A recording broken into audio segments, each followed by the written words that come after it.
హామీలు ఏది మాత్రం నెరవేర్చకపోతే నా ఇచ్చ నేనే 2.5 సంవత్సరం లోపట్ల నేను రాజీనామా చేసుకుంటా. సంకల్ప దీక్షతో అంతా సన్నద్ధమే విజయ్ భవ.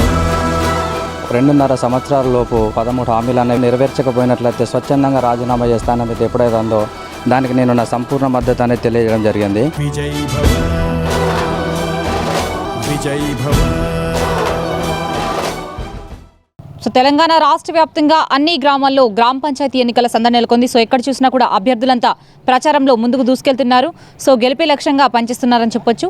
సో ప్రస్తుతం మనం ఇప్పుడు కరీంనగర్ జిల్లా మానకొండూరు మండలం కాదర్గూడ గ్రామంలో ఉన్న మనతో పాటు సర్పంచ్గా పోటీ చేసే అభ్యర్థి సీత పద్మ మనతో పాటే ఉన్నారు. వారితో మాట్లాడదాం రండి. విజయ్ భవ విజయ్ భవ. నమస్కారం అమ్మా. నమస్తే మేడం. ప్రచారం ఎక్కడి దాకా వచ్చింది? మంచిగా వచ్చింది మేడం. చేస్తున్న 10 రోజుల నుంచి 15 రోజుల నుంచి చేస్తున్నా మంచిగానే. సో ప్రజల స్పందన ఎలా ఉంది? బాగానే ఉంది, అందరు చేస్తా అంటారు మేడం. సో మీ గ్రామం లోపల మీరు పరిశీలించిన సమస్యలు ఏమైనా ఉన్నాయా? ఉన్నాయి మేడం, లైట్లు ఉన్నాయి, సీసీ రోడ్డు ఉన్నది, ఇటు బీరన్న గుడికి కాంపౌండ్ వాళ్ళు లేదు, అది చేస్తా. మళ్ళీ వచ్చి లైట్లు వేస్తా. ఈ ఊరు నుండి గట్టపల్లి పోవడానికి దారి లేదు, అది కూడా క్లియర్ చేస్తా. ఇటు నుంచి వెళ్ళి చెంజార్లకు మాకు పాత రోడ్డు ఉండే, అది కూడా క్లియర్ చేస్తా. అన్నీ చేసి నేను మంచిగా ఊరు పట్టుకొని ఉండి నేను ఊరికి అభివృద్ధి చేసుకుంటా. ఊర్లో చిన్న పెద్ద నా ఊళ్ళో అని చెప్పేసి నేను ఖచ్చితంగా చూసుకుంటా, 100% చూసుకుంటా. సో మీరు మేనిఫెస్టో లాగా ఏదైనా ప్రిపేర్ చేశారా? హామీలు ఇస్తానని చెప్పడం లాంటివి జరిగిందా? వాటి గురించి చెప్పండి. ఫస్ట్ ఏంటిదంటే తినుగోళ్ళకు పెద్దమ్మ గుడి లేదు, ఆ గుడి కట్టిస్తా అని హామీ ఇస్తున్నా, పత్రిక కొట్టించిన. మళ్ళీ ఇంకొకటి ఏంటి అంటే మన పోచమ్మ కాడికి తవ్వలేదు, అది కూడా చేస్తా అని చెప్తున్నా. ఇంకొకటి చెంజర్లది కూడా అది తవ్వ మాకు పాతది, చిన్నప్పుడు మేము తాతల ముత్తాపత్తల నుండి ఉన్న పెద్ద రోడ్డును దగ్గరికి కొత్తిరు, అది కూడా హామీ ఇస్తున్నా చేస్తా అని. ఇప్పుడు మా గట్టెపల్లికి వాటర్ పోవడానికి తవ్వ మనుషులు పోయడానికి చిన్నప్పుడు ఉండే, అది కూడా ఇప్పుడు లేదు, దాన్ని కూడా ఖచ్చితంగా చేస్తా, 100% చేస్తా. చిన్న చిన్న లైట్లు, మన కారుగూడెం నుండి ఊళ్ళకు రోడ్డు, ఇవన్నీ ఖచ్చితంగా వేయించుతా. 13 హామీలు ఇచ్చిన, 13 హామీలు. ఇప్పుడు ప్రతి ఒక్క ఇంటి ఆడబిడ్డ, ఏ ఆడబిడ్డ అయినా నా సొంత డబ్బుతోటి నేను ప్రతి ఒక్క ఆడబిడ్డ, ఏ ఇంట్లో ఆడబిడ్డ ఉడితే ఆ ఇంటి ఆడబిడ్డకు 5,016 రూపాయలు ఇస్తా. నా జీతం 6,500 వచ్చినా అది కూడా గ్రామానికే చేస్తా. కాదరగూడెంలో తాగడానికి నీళ్ళ ప్రాబ్లం ఉంది, మినరల్ వాటర్ ప్రాబ్లం ఉంది. ఇప్పుడు నేను గెలిచిన తర్వాతనే ఫస్ట్ నెల రోజుల లోపట్లనే నా సొంత డబ్బులు పెట్టుకొని, నా ఇంట్లోకి వెళ్ళి డబ్బులు పెట్టుకొని నేను నెల రోజులలోనే వాటర్ ఓపెన్ చేస్తా, ఆ వాటర్ జనానికి తాగిపిస్తా. ఇప్పుడు నేను నోటరీ కొట్టించిన హామీలు ఏది మాత్రము నేను నెరవేర్చకపోతే నా ఇచ్చ నేనే 2.5 సంవత్సరం లోపట్ల నేను రాజీనామా చేసుకుంటా. సో మీకు ఆపోజిషన్ వాళ్ళు కూడా ఉంటారు కదా, అంతమందిని వదిలిపెట్టి ప్రజలు మిమ్మల్ని ఎన్నుకోవాలి అంటే మీరు ప్రజలందరికీ ఏం చెప్తారు? మేము అన్ని న్యాయం చేస్తాం ప్రజలకు. నేను ఊరు ఆడబిడ్డను ఊరు పట్టుకొని ఉంటా, నేను ఊళ్ళోనే ఉంటా, ఎటు పోను. నేను ఏ చిన్న పిల్లకు ఎవరికైనా ఏ ఆపద వచ్చినా ఎనీ టైం ఎప్పుడు ఫోన్ కొడితే నేను వాళ్ళ ఇంటి ముందట వెళ్తా. సో ప్రస్తుతం మనతో పాటు కాదర్గూడెం గ్రామస్తులు ఉన్నారు, వారితో మాట్లాడదాం. నమస్కారం అన్న. నమస్కారం మేడం. మీరు ఎవరికి సపోర్ట్ చేద్దాం అనుకుంటున్నారు? నేను సర్పంచ్ అభ్యర్థి అయినటువంటి సీత పద్మ గారికి సపోర్ట్ చేస్తున్నాను. సో ఎందుకు అంటే ఏం చెప్తారు? ఎందుకంటే తను స్వచ్ఛందంగా ముందుకు వచ్చి నేను 2.5 సంవత్సరాల లోపు నేను కొన్ని నా ఇష్టపూర్వకంగా 13 హామీలు అనేవి ఇస్తున్నాను. ఇవి కనుక నేను నెరవేర్చకపోయినట్లయితే స్వచ్ఛందంగా రాజీనామా చేస్తానని ఎప్పుడైతే అందో దానికి నేను నా సంపూర్ణ మద్దతు అనేది తెలియజేయడం జరిగింది.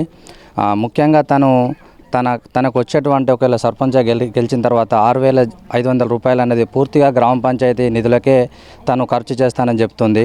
అలాగే ఆడపిల్లలకు గ్రామంలో పుట్టిన ప్రతి ఆడపిల్లకు 5,000 రూపాయలు అనేవి ఇవ్వడం నిజంగా హర్షణీయమండి. ఈరోజు ఆడపిల్లలు అనేది ఉంటేనే భారంగా భావించే రోజులండి. అలాంటి రోజుల్లో ఊళ్ళో పుట్టిన ప్రతి ఆడపిల్లకు 5,000 ఇవ్వడం అనేది నిజంగా మనం అభినందించే విషయం అండి. అలాగే మా గ్రామం అనేది కరీంనగర్ పట్టణానికి కేవలం 13 కిలోమీటర్ల దూరంలో ఉందండి. ఇది రాబోయే కాలంలో పట్టణ పరంగా కావచ్చు, కంపెనీల పరంగా కావచ్చు, వెంచర్స్ పరంగా కావచ్చు చాలా వేగంగా అభివృద్ధి చెందుతున్న గ్రామంగా ఉన్నది. సో ఈ గ్రామంలో అనేది ఈ కక్ష రాజకీయాలు కాకుండా తను సేవ చేస్తా అని చెప్పేసి ఎప్పుడైతే ముందుకు వచ్చిందో దానికి నా సంపూర్ణ మద్దతు తెలియజేయడం జరిగింది. ఈమె మరి ముఖ్యంగా తను మేనిఫెస్టో అనేది 13 అంశాలుగా పేర్కొనడం జరిగింది. ఈ 13 అంశాలు అనేవి తన పదవీ కాలం 2.5 సంవత్సరాల లోపు పూర్తి చేయనట్లయితే తను స్వచ్ఛందంగా రాజీనామా చేయడం అనేది నిజంగా అభినందనీయ విషయం అండి. దానికి నా సంపూర్ణ మద్దతు తెలియజేయడం జరుగుతుంది. నేను సీతపద్మ గారికి సపోర్ట్ చేస్తున్నాను. ఆమె ఇచ్చిన 13 హామీలలో ఏ ఒక్కటి నెరవేర్చకుండా కానీ 2.5 సంవత్సరాల్లో ఆమె రాజీనామా చేస్తూ ఉంటుంది. ఆ హామీలకు నేను కట్టుబాటు అయి నేను దిగిన ఈరోజు నేను ఆమె నెరవేర్చకుండా కానీ ఎంతో కొంత ఆమెతో పాటు ఉండి సాయం చేసి నెరవేర్చకపోతే మేమే రాజీనామా చేస్తాం. మాతో పాటుగా గ్రామ ప్రజలు కూడా ఒక ఇంటి ఆడబిడ్డగా మీరు ఆమెను భారీ మెజార్టీతో గెలిపించాలని నేను మనస్ఫూర్తిగా కోరుకుంటున్నాను. ఇరువైపులా మనం వాటర్ ప్లాంట్ కావాలంటే మినరల్ వాటర్ కావాలంటే చెంజార్లకు లేదా గట్టపెల్లికి పోవడం జరుగుతుంది. కానీ మనం అవసరం లేదు. ఈ ఇంటి ఆడబిడ్డ ఏమంటుందంటే నెల రోజులలో నేను సర్పంచ్గా గెలిచినాక నెల రోజులలో నేను వాటర్ ప్లాంట్ వేస్తాను సొంత డబ్బులు పెట్టుకొని అని చెప్పేసి అంటుంది. గత కొన్ని సంవత్సరాల నుండి వాటర్ ప్లాంట్ లేదు మనకు. ఇప్పుడు పొరుగు ఊర్లకు పోవడం జరుగుతుంది. కానీ ఈ ఆడబిడ్డ ఏంటంటే ఆమె హామీలు ఇచ్చింది కాబట్టి ఆమె తరపున మనం సపోర్ట్ చేద్దాం. గ్రామ ప్రజలారా ఈ ఒక్కసారి అవకాశం ఇద్దాం. 13 హామీలు స్వచ్ఛతంగా రాసిచ్చింది. ఆమె నెరవేర్చకపోతే 2.5 సంవత్సరాలల్లో నేను రాజీనామా చేస్తా అంటుంది. ఖచ్చితంగా ఆమెను మేము గెలిపించుకొని గ్రామ పంచాయతీకి ఎన్నిక చేస్తాం. పనులు చేపిస్తాం ఆమెతోని. ఆమె వెంట నుండి మేము అందరం కలిసి వెంబడి ఉండి మేము పనులు చేయించడానికి మేము ముందుకు వచ్చినాం. చూస్తున్నారు కదండి, కాదర్గూడెం గ్రామ ప్రజలంతా కూడా సీత పద్మ గారికి సపోర్ట్ చేస్తున్నారు. నా హామీలని ఆమె నెరవేర్చుకుంటే స్వచ్ఛందంగా రాజీనామా చేస్తా అనే అంశం మాకు ఇంకా చాలా బాగా నచ్చింది. మేము దాన్ని అభినందించి మేమందరం కూడా సపోర్ట్ చేసి సీత పద్మ గారిని గెలిపించుకొని మా గ్రామ అభివృద్ధికి దోహదపడుతుందనే నమ్మకం మాకుంది. అలాగే మేము గెలిపించుకుంటామని చెప్తున్నారు. కెమెరామెన్ శేఖర్తో శ్రావణి, కాదర్గూడెం నుండి మైత్రి ఛానల్, కరీంనగర్. హామీలు ఏది మాత్రం నెరవేర్చకపోతే నా ఇచ్చ నేనే 2.5 సంవత్సరం లోపట్ల నేను రాజీనామా చేసుకుంటా. సంకల్ప దీక్షతో అంతా సన్నద్ధమే విజయీ భవ. 2.5 సంవత్సరాల లోపు 13 హామీలు అనేవి నెరవేర్చకపోయినట్లయితే స్వచ్ఛందంగా రాజీనామా చేస్తాననేది ఎప్పుడైతే ఉందో దానికి నేను నా సంపూర్ణ మద్దతు అనేది తెలియజేయడం జరిగింది. విజయీ భవ విజయీ భవ.